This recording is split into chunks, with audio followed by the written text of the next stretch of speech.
anda ingin naikkan saham syarikat anda kepada satu-satu jumlah. Jumlah yang anda ingin naikkan saham tersebut perlu dibuktikan dengan memasukkan duit yang anda ingin naikkan. Contohnya anda ingin naikkan jumlah RM500,000.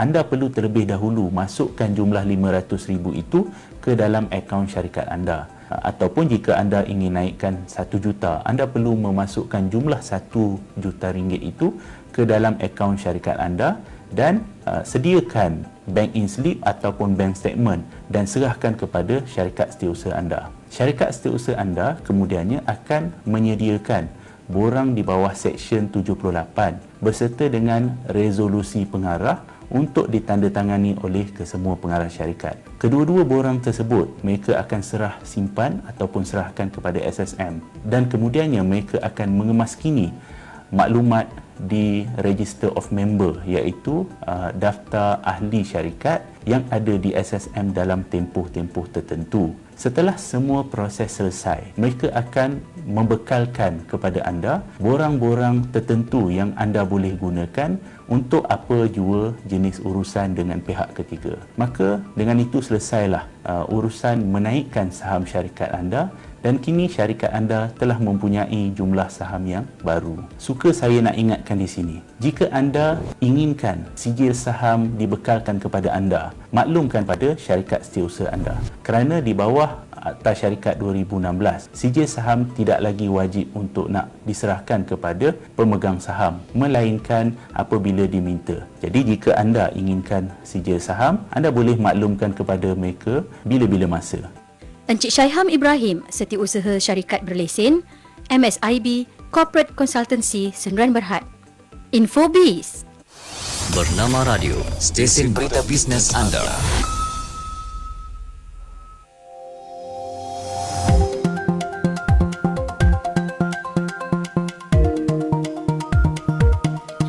Assalamualaikum, salam siaran untuk waktu ini dalam program Action Plan. Bersama saya Nazira Noran. Okey, seperti biasa, kita ada tetamu di studio Mr. Fred Wu, CEO GE Consult Asia Sdn Bhd. Hari ini topiknya sangat menarik, bercakap mengenai pemasaran media sosial. Okey, apa khabar Mr. Fred? Selamat pagi kepada semua dan Nazira. Okey, baik. Mr. Fred, kita tahu ramai orang ada media sosial, tak kiralah Instagram ke, Facebook ke, ataupun mereka mempunyai laman sosial Twitter ke. Tetapi memiliki akaun media sosial, bila kita cakap pasal mereka yang ada bisnes ni, terutamanya mereka yang ada perniagaan untuk mereka salurkan kepada pelanggan-pelanggan baru ataupun lama. Jadi, apa yang kita nak bincangkan hari ini, ya, pendekatan pemasaran strategik yang mungkin memberi tumpuan kepada mencipta dan menyebarkan kandungan produk yang kita jual, harga relevan ke tidak, konsisten ke tidak, menarik ke tidak, dan kita nak mengekalkan juga pengunjung tu ke akaun media sosial kita bagi mereka yang berniaga ni lah. Jadi kita nak kupas hari ini pemasaran media sosial. Topik kita sangat menarik. Jadi bercakap mengenai pemasaran media sosial bersama dengan Mr. Fred Wu, CEO GE Consult Asia Sdn Bhd. Banyak platform yang ada sekarang seperti yang saya sebut tadi. Banyak. Tapi mana satu agaknya yang benar-benar sesuai dan kita tahu ianya percuma. Betul. Sebenarnya kan dari segi media sosial ramai pun tahulah apa-apa channel yang ada lah. Dan memang percuma. Tapi sebelum itu, izinkan saya beri beberapa soalan kepada pendengar dan semua kita ni sebelum kita masuk ke tajuk hari ini, macam mana kita pilih. Now, sekarang soalan saya ialah, pernahkah kita sebagai usahawan mengalami masalah iaitu kita ada produk yang baik, okay, tapi kita tak ada pasaran, maknanya tak ada jualan. Pernahkah anda mengalami masalah tersebut? Okay. Soalan kedua saya tu ialah, okay, kita memang ada kononnya kita ada produk yang baik, tetapi tak terjual dengan iklan yang kita ada buat. Kita buat iklan sini, kita buat iklan sana. Orang ada, saya ada. Maknanya channel-channel yang ada saya pun buat, kan? Tetapi pun tak dapat jualan. Kenapa sebenarnya? Walaupun saya ada banyak like kononnya yang tadi kita sebut kan. So ada like yang banyak, share yang banyak, tetapi kenapa pula tak dapat? So sekarang fikiran kita kena align sikit pada pandangan saya. Ya, fikiran ialah kita kena set strategi dan objektif yang betul. Baru kita pilih channel yang betul, yang sesuai. Tak ada channel ataupun cabang yang paling best, tetapi yang paling sesuai untuk produk dan perniagaan kami. Yang dulu kita ada sebutnya minggu yang lepas bila kita set pemasaran objektif. So objektif itu kena set dulu.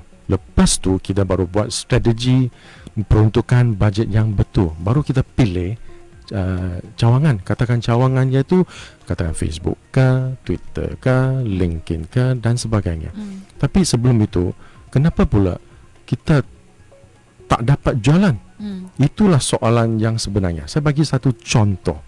Bila kita beli kereta, kan, kononnya kita memang terfikirlah Lamborghini, kan. Kenapa Lamborghini kita nak sangat Mercedes-Benz dan sebagainya? Kerana dia bagi emosi sebagai dia tanda seperti orang yang berjaya. Ya. Kan? Macam orang kaya, orang berjaya, orang ada nama. Okey. Dan sekarang kesalahan ini ialah mungkinkah, adakah kan bila kita buat iklan, kita terlampau fokus kepada secara terlampau teknikal. Lamborghini misalnya. Tadi saya sudah bagi contoh, kan. So itu emosi, kan.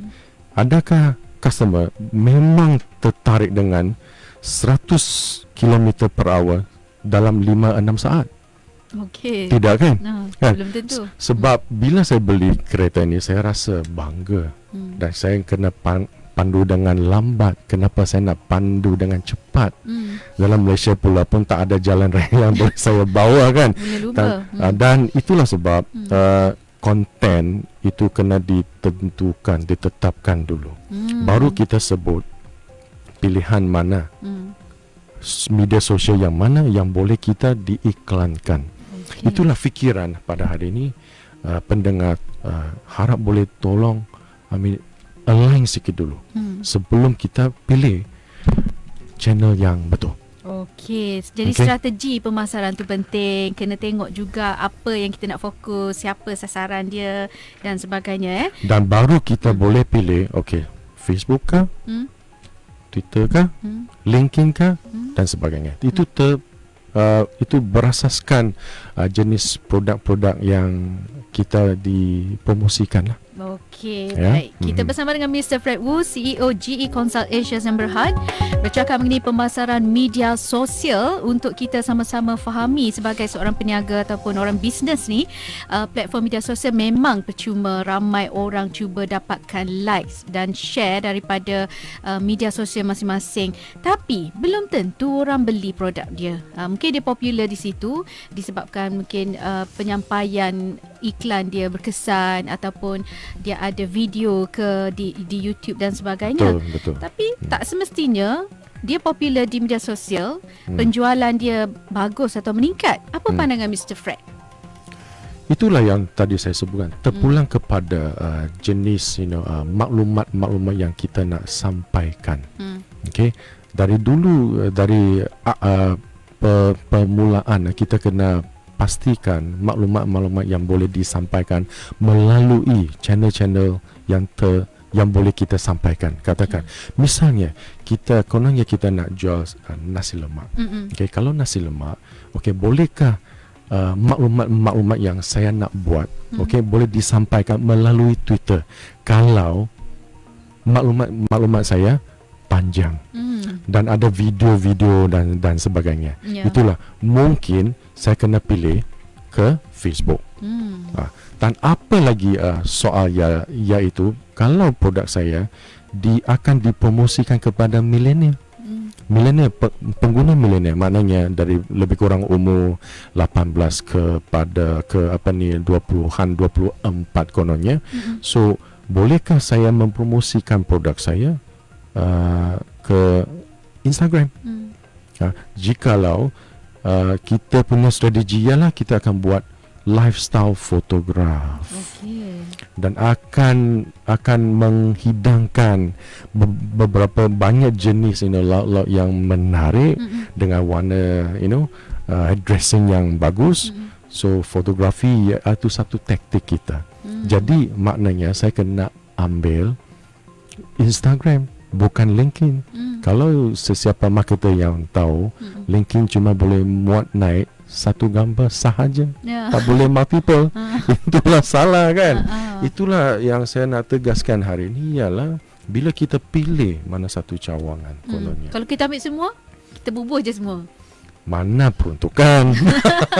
Okey, baik, Mr. Fred, dalam banyak-banyak media sosial, top 5 lah. Nombor 1 apa sekarang ni? Sampailah ke 5. Pada pandangan saya lah, sekarang memang yang top lah kan, yang memang Facebook lah, sebab user dia lebih memang ramai. Hari-hari orang buka Facebook. Hari-hari jutaan akses lah. Jutaan di Malaysia sahaja. Kedua? Yang kedua iaitu Twitter. Kalau saya tak silap, Twitter lagi tinggi daripada Instagram untuk perniagaan.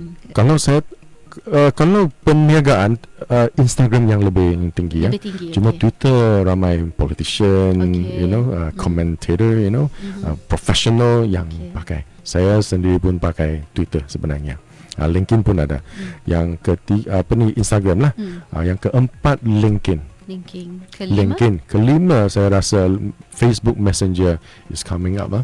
Very good lah. Walaupun dia dalam Facebook lah. Walaupun Messenger, kita like terus ada Messenger. Ya, kita like je sebenarnya dekat gambar-gambar iklan mereka ni. Betul. Tapi tiba-tiba ada message pula masuk. Ya, betul. Okay. Itu macam ada sedikit otomasi kan. Otomasi kan. Itulah yang kita kena mempertimbangkan. Yang minggu lepas saya ada buat kongsian yang iaitu bila kita buat marketing. Marketing sebenarnya ada satu proses kan. Jadi proses itu dengan method yang saya ada kongsikan iaitu R&R. Maknanya iaitu recruit. R, first R. N is nurture kan. Third is retain. Jadi susulan itu kena ada. Maknanya bila kita sudah dapat pelanggan pada mulanya, kononnya daripada Facebook kan, itu cuma recruit saja. Jadi lepas tu macam mana kita nurture, mungkin kita boleh pakai Messenger. Lepas tu retain, apa kata big data, macam mana kita boleh monetize ya data-data yang kita ada kan. Takkan kita selalu sepanjang hayat pun pakai Facebook saja. Itu cuma pada permulaan saja. Apa kata yang pada peringkat nurture, kita nak pelanggan beli lebih baik, lebih banyak kan, dan dia juga pelanggan boleh juga kongsikan offer-offer yang kita ada kan. Jadi ini proses kita kena ada. Bukan saja kita cuma fikirkan okey saya buat perniagaan, okeylah saya fokus sahaja kepada Facebook. Saya rasa pada mulanya bolehlah. Tapi pada mid term and long term planning, ini bukan satu cara yang sustainable sebenarnya. Anda kena ada rancangan website, boleh manage database supaya otomasi boleh dijalankan. Apa kata lagi AI kan? Jadi kena ada juga website. Walaupun kita dah berkomunikasi dengan pelanggan kebanyakannya di Facebook, di media sosial dan sebagainya, kena ada juga website sendiri. Kena ada. Kalau tidak, marketing itu cuma multiple channel saja. Multiple channel terbatas. Sekarang pada hari ini kita cakap omni channel. Saya bagi sedikit keterangan. Multi channel sebenarnya maknanya andaikan ada banyak business, ada banyak jenis produk. Sekarang saya cuma nak promosikan produk saya pada hari ini. Jadi saya cuma spam saja iklan saya kepada sesiapa lah. Walaupun saya tak rasa, saya tak sebagai pelanggan saya tak pakai pada hari ini. Jadi maknanya ini akan spam lah yang saya tadi sebut kan. Tapi omni channel sebenarnya dalam database kita, dia sebenarnya dia customer driven. Yang tadi multiple channel itu brand driven. Maknanya hari ini saya nak promosikan apa, saya sebarkan saja. Tak kira. So maknanya peruntukan itu akan pakai habis. Betul tak? Betul. Kalau saya ada omni channel, database saya ada pada peringkat website saya kan. Jadi saya tahu juga, kononnya hari ini sekarang saya masuk ke farmasi, saya beli barang. Saya beli seketul vitamin lah. Jadi omni channel system boleh trap kan. Oh, sekarang saya beli ini dan kononnya ada lagi promosi yang saya boleh dipertimbangkan. Sebab dia boleh baca saya lelaki. Sekarang saya beli ini kan, dia boleh boleh cadang, sebenarnya ada offer lagi ni dalam in-store. You boleh beli ini sekarang. Kan? So ini sebenarnya omni channel. Customer driven. Dia boleh baca. Pernahkah kita pakai map Waze kononnya? Kita lalu satu tempat dan Waze akan cadang restoran yang terdekat. Betul. Yang terdekat. Ada kan? Betul. Ya, inilah database. Itu penting database yang diperkatakan oleh Mr. Fred Wu, CEO GE Consult Asia Sdn Bhd. Dalam program Action Plan hari ini bercakap mengenai pemasaran media sosial. Baik Mr. Fred, saya sebenarnya nak tanya, saya tengok kebanyakan peniaga-peniaga kita ni suka menggunakan media sosial, buat live Facebook lah, buat live Instagram, Seperti kalian ni sekarang. buat kelakar, buat drama. Jadi lepas tu dia pun kata like, share, nanti kita bagi hadiah. Bagus tak pemasaran macam tu? Tapi kita akan dengar jawapannya. Rehat seketika, kembali nanti selepas ini. Bernama Radio, stesen berita bisnes anda. Kapsul produktif. 70% daripada majikan menggunakan media sosial untuk tapis calon semasa pengambilan kerja. Kemudian 43% majikan gunakan media sosial pula untuk pantau pekerja mereka. Apa pandangan? Media sosial tu untuk masa sekarang, saya rasa rata-rata di Malaysia semua orang ada. Paling kurang satu. Dan media sosial merupakan pedang dua mata bagi saya. Ada bagusnya, ada eloknya dan ada buruknya. Penggunaan media sosial untuk tapis calon tu mungkin satu langkah yang elok untuk melihat kematangan calon tersebut. Tetapi media sosial juga merupakan akaun peribadi staff. Staff merupakan orang manusia seperti kita juga. Jadi kita nak hak peribadi sendiri. Mereka juga ada hak peribadi mereka sendiri. Jadi media sosial tu setakat untuk melihat kematangan calon, saya rasa okey. Tapi kalau dijadikan sebagai macam yardstick untuk evaluate staff dari segi cara mereka menyelesaikan sesuatu atau cara mereka untuk react, mungkin kawasan yang saya rasa grey. So kita tidak boleh terus kata ya ataupun tidak. Tapi yang paling jelas bagi saya, media sosial tu akan melihatkan kematangan seseorang tu, cara penggunaan mereka. Puan Debiko, pengarah perunding Gyrus Consult. Kapsul produktif. Bernama Radio, stesen berita bisnes anda. Kembali dalam program Action Plan Pemasaran Media Sosial bersama dengan Mr. Fred Wu, CEO GE Consult Asia Sdn Bhd, dan saya Nazira Noran. Okey Mr. Fred, mereka yang suka buat live Facebook, live Instagram, live di YouTube pun ada sekarang ni. Dalam masa yang sama dia buat kelakar, dia buat drama. Lepas tu siapa-siapa yang share, siapa-siapa yang like, nanti kita dapat hadiah ni, dapat jawapan yang betul ke apa kontes. Jadi bagus tak pemasaran begitu sekarang ni, Cik Fred, Mr. Fred? Pada pandangan saya kan memang taktik ini memang bagus. Sebenarnya social media kan ataupun the new way of marketing, kita kena ada interaction. Maknanya ada communication. Communication maknanya kena ada two way. It's not one way. Bukan saja kita sebarkan maklumat jadi sebagai pelanggan beli, bukan, tetapi pada hari ini tidaklah saya rasa. Kita kena berinteraksi dengan pelanggan. Jadi bila kita jalankan sesuatu seperti live Facebook, katakan yang seperti yang kita buat sekarang kan, ada jawab soalan, ada sesi kontes dan sebagainya, dan katakan you jawab soalan, ada boleh menang prize dan sebagainya. Ini sebenarnya satu taktik yang bagus. Strategi yang bagus. Sebab apa? Yang pertama, kita boleh berinteraksi dengan pelanggan. Yang pertama, dia boleh tanya terus kalau penggunaan produk yang cuba dijual tu kan. Dan selepas itu customer boleh tahu apa sebenarnya kita. Siapa kita? Siapa kita? Kenapa kita? Kenapa boleh? Kenapa kena beli barang kita? Ini sebenarnya satu medium storytelling. yang amat bagus. Yang ketiga ialah kita boleh leverage dengan partner. Sebenarnya katakan saya buat Facebook Live, katakan sekarang. So jadi kita boleh cadangkan kita partner dengan katakan Apple lah. Jadi Apple, kalau misalnya siapa yang jawab soalan yang betul, yang first prize winner, Apple yang paling latest model kali dapat hadiah. katakan kan. So sebenarnya ini kita sudah ada buat satu co-branding effect. Okay. Jadi sebenarnya kita kena kerjasama lah dengan produk yang kita nak bagi hadiah tu. betul. Okay. Jadi sebenarnya itu sudah leverage. Yang kita juga sekarang cakapkan share prosperity kan. Sebenarnya ini share prosperity strategy. Okey, tapi baguslah. Maknanya kita sebagai peniaga boleh menggunakan media sosial dengan cara ataupun kaedah terkini sekarang ni kan.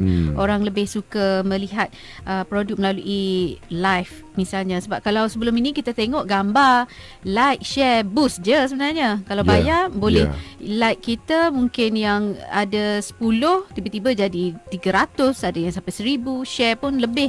Jadi kepercayaan pelanggan tu juga. Jadi live ni memberi peranan yang besar juga untuk memberi pemasaran. peranan yang besar memang. Seperti saya ada satu contoh, satu bidang memang sekarang sudah tukar bisnes modelnya sebenarnya, iaitu penjualan ikan. Penjualan ikan sekarang ada live Facebook kononnya. Maknanya bila nelayan sudah tangkap ikan kan, terus live pula. Segar ni. Ikan ni hidup lagi ni. Sebenarnya bisnes model pun dah tukar. Maknanya middleman sudah tak ada dah kononnya. Sebenarnya dia terus boleh berinteract dengan nelayan. Siapa nak ikan segar ni datang kat sini sekarang 1 dari pukul kilo berapa dan berapa dan sebagainya. Memang bagus sangat. So saya rasa ini memang customer pun ada benefit kan, sebab dia boleh dapat first hand information kan. Dia boleh tahu juga ini kan naik dari mana, dari penting berapa sekilo dan sebagainya. So yang saya dapatilah ini satu contoh yang paling menarik so far, yang fish business model. Wow. Selepas ini tak kiralah kita ni berniaga apa di pasar sekalipun, mungkin dengan kaedah ini ia dapat memberi keuntungan teruslah dan kita pun dapat pelanggan yang cepat untuk bisnes kita. Ya, sebenarnya ini adalah satu sesi dengan pelanggan supaya pelanggan boleh dapat tahu direct. So ada apa soalan boleh tanya terus. So saya rasa ini cara yang paling menarik dan boleh beri manfaat kepada perniagaan PKS. Sebab peruntukan untuk buat ini tak tinggi. Walaupun saya nak tegaskan juga bila kita buat marketing kita kena ada peruntukan sebenarnya, kerana kalau tak ada kita tak dapat database yang berkembang. Berapa peruntukan yang patut kita ada untuk kita perkenalkan produk yang kita jual ni, Mr. Fred? Yang minggu lepas saya memang ada kongsikan sebenarnya marketing budget lah ini. Sebenarnya biasanya lah lazimnya kita lihat daripada 30% kena ada marketing budget. Marketing budget iaitu keseluruhannya, bukan cuma social media. Jadi pada hari ini kalau kita ada buat jualan 10,000 sebulan kononnya lah. Jadi 30% iaitu 3,000. Betul tak? Jadi kononnya kalau saya nak peruntukan lagi 30% sebagai media sosial, jadi maknanya 900 saya boleh buat media sosial. So saya rasa PKS pada tahun depan boleh pakai cara inilah supaya boleh dapat customer base yang solid. Jangan sering kalinya cuma Facebook sahaja. Tapi Facebook memang itu ikut susulan itu pada mulanya. Sebab yang kita kongsikan minggu lepas, pemasaran ini adalah satu proses untuk memenuhi keperluan dan kehendak pelanggan, needs and wants. Jadi pada mulanya kita pakai social media, tapi pada akhirnya sebenarnya database management kita. Jadi peruntukan ini boleh ditetapkan. Jadi yang satu portion juga kena buat website ya. Jangan lupa ini. Jangan lupa website. Jangan lupa. Okay.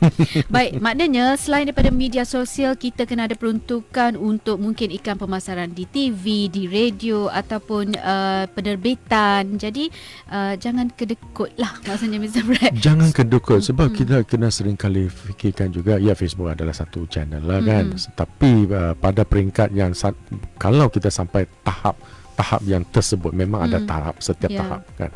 Katakan kita sudah sampai tahap ke yang next step, okay, kita boleh fikirkan above the line boleh sampai ke pasaran yang lebih luas. Kononnya misalnya radio, sebab sekarang iklan radio bukan mahal, tapi boleh sampai pasaran yang lebih luas. Betul. Dan apa kata lagi print media, printing, kita pun kena ada risalah, brochure dan sebagainya. Apa kata lagi kita buat roadshow selain daripada Facebook Live. Apa kata kita buat kan roadshow, interact terus face to face, kan. So inilah jenis marketing yang kita kena ada. Termasuklah hadiah-hadiah cabutan bertuah ke ataupun soalan kuis dan sebagainya. Itu antara kaedah menarik pelanggan. Betul, tapi kita jangan lupa objektif yang saya sering kali tegaskan, R&R, recruit kan, nurture ke ataupun retain. Tapi yang tadi Nazira ada tanya kan, kalau saya buat Facebook itu betul kata tidak. Jadi itu terpulang kepada objektif. Betul. Kalau objektif itu nak buat sales, saya rasa Facebook Live kurang sikit lah. Walaupun iklan yang ikan business model betul boleh buat sales, itu memang contoh yang terbaik. Tapi seringkali kita buat Facebook Live itu cuma berinteract dengan customer, dengan pelanggan. Baik, Mr. Fred, ada ke tak yang memang tak buat iklan langsung kat mana-mana TV, radio dan sebagainya, tapi bisnes dia meletup hanya melalui media sosial? Ada ke tidak? Ataupun tak banyak ke macam mana? Sebenarnya saya ada nampak daripada portfolio kami juga. Dari mulanya startup lah, memang startup lah. Dari mulanya dia memang berkembang daripada media sosial sahaja. Tapi itu yang saya tegaskan, itu cuma susulan. Tapi bila you sudah dapat sales yang bagus, kan, produk memang pun ada life cycle kan. Bila kita growth stage, infant stage, growth stage sampai ke mature, kita kena pakai strategi yang lain. Kena kembang lagi kan. Dan ada peruntukan lah. So maknanya pada mulanya saya boleh anggarkan, boleh pakai. Okey, tapi sepanjang hari itu tak boleh, kita pun kena fikirkan macam mana database kami. Okey, baik. Kita dah hampir ke penghujungnya. Mungkin sedikit lagi macam mana kita nak memperkenalkan jenama-jenama kita, terutamanya bila kita muat naik di ruangan gambar profil ke laman perniagaan rakan media sosial kita ni, poster yang kita letak dan laman perniagaan kita ni memanglah mudahlah kita nak tinggalkan di situ, tapi nak pastikan pengunjung tu jumpa, nak tengok apa yang kita tawarkan tu dan menarik perhatian mereka. Apa pandangan Mr. Fred? Kita nak kekalkan dan dalam masa yang sama kita nak popularkan produk kita di platform media sosial tu. Bagaimana caranya? Ya, ikut susulan yang tadi saya sebutlah. Okey, dari mulanya kan, customer kita kena tangkap dulu. Tangkap customer dulu, baru tangkap. Tangkap dulu. Lepas tu kita akan nurture maknanya kita akan bagi peluang pelanggan supaya dia boleh membeli dengan banyak. Maknanya sebenarnya dari mulanya kita kena ada satu produk-produk yang mereka boleh afford dulu, yang boleh beli. Entry level produk kononnya. Lepas tu bagi mereka try produk-produk yang lain. Okay. Lepas tu bila sampai ke database management, iaitu susulan yang terakhir, okay, jadi kita boleh bawa lagi pelanggan-pelanggan daripada pelanggan kita yang tersebut. Jadi maknanya dari segi itu, dari segi pemasaran marketing, kita boleh multiplying effect. Sebenarnya.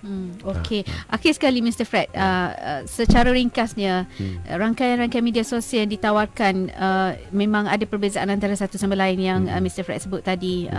Yang paling popular tadi Facebook kedua Mr. Fred sebut Twitter, Twitter, Instagram, okay. dan kemudian ada LinkedIn juga, dan juga Facebook Messenger. Ya, jadi Facebook Messenger.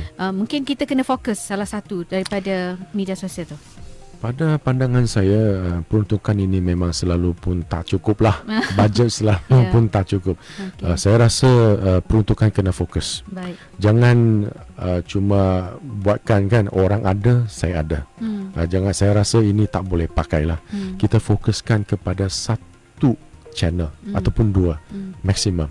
So kita buatkan database yang bagus, lepas tu transfer kepada database kita iaitu website. Okey. So jadi saya rasa trend tahun depan kan, Facebook ini memang boleh difokuskan dan messenger. Okey. Dan dengan adanya itu CRM software kita kena ada supaya kita boleh masuk database kita. Ya, yang paling penting dah sekarang ni auto message dan kita pun boleh berinteraksi terus dengan pelanggan kita. Ya, ini kita tu fokus boleh dibuat lah pada tahun depan. Akan datanglah beberapa minggu lagi lah. Okay. Yang last itu iaitu company branding lah, kita kena fikirkan. Baik. Kita kena buat. Baik, terima kasih Mr. Fred bersama-sama dengan kita pemasaran media sosial, topik kita dalam action plan. Mr. Fred Wu yang merupakan CEO GE Consult Asia Sdn Bhd. Semoga ianya memberi panduan lah untuk kita memasarkan produk kita di tempat yang betul dan juga sesuai. Saya Nazira Noran, mewakili penerbit Ziana Nasir. Teruskan setia bersama kami di Bernama Radio Stesen Berita Bisnes Anda. Bernama Radio, stesen berita bisnes anda.